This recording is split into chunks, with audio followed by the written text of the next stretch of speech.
dan semua bersukacita. Jonan adalah karyawan teladan, sangat menghargai aturan dan hierarki. Malam ini ia harus lembur, besok desain hanggar sudah harus dipresentasikan. Peraturan kantor sangat ketat, terutama mengenai ruang Pak Paulus, pimpinan proyek Skyport.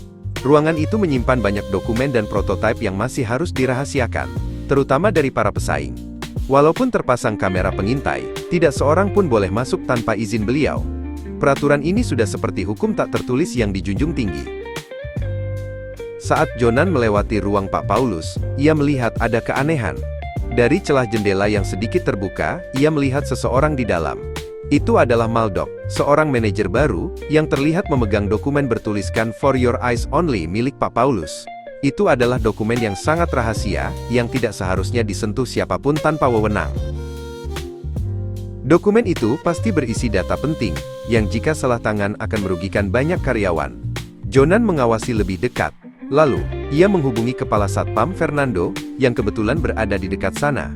Fernando tahu peraturannya, dan meskipun ia mengawasi dari kamera pengintai, ia tidak berani masuk, karena peraturan tidak boleh ada orang memasuki ruang Pak Paulus tanpa izin darinya. Jonan menyadari bahwa dalam situasi ini, kebenaran dan perlindungan perusahaan serta karyawan jauh lebih penting daripada aturan kaku mengenai larangan masuk. Dengan keputusan spontan dan berani, Jonan menerobos masuk.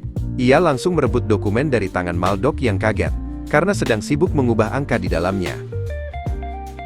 Kepala Satpam Fernando segera gusar saat melihat Jonan menerobos. Ia ikut bergegas masuk. Ia menuduh Jonan melanggar peraturan paling mendasar. Kita bisa tunggu orang itu keluar baru diinterogasi dan tidak melanggar larangan memasuki ruang privat.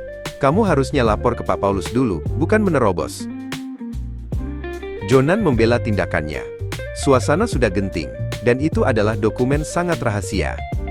Sementara Fernando menahan Maldok, Jonan berkata, "Pak, bukankah kita harus menyelamatkan aset perusahaan kita? Dokumen ini dapat mengikat dan menghancurkan masa depan banyak karyawan, harus dilepaskan dari ikatan kejahatan segera, terlepas dari aturan masuk ruangan." Jonan menunjukkan isi dokumen yang telah dimanipulasi kepada beberapa petinggi lain yang belum pulang, mengungkapkan skandal yang dapat merugikan perusahaan dan karyawan. Esoknya, para petinggi lain yang juga berpegang pada peraturan kaku akhirnya merasa malu melihat bukti manipulasi Maldok itu. Jonan dipuji, dan semua karyawan bersukacita karena tindakan Jonan yang berani telah mencegah kerugian besar dan memulihkan keadilan di kantor. Ada saatnya kasih, belas kasihan, dan kebenaran harus diprioritaskan di atas peraturan yang kaku.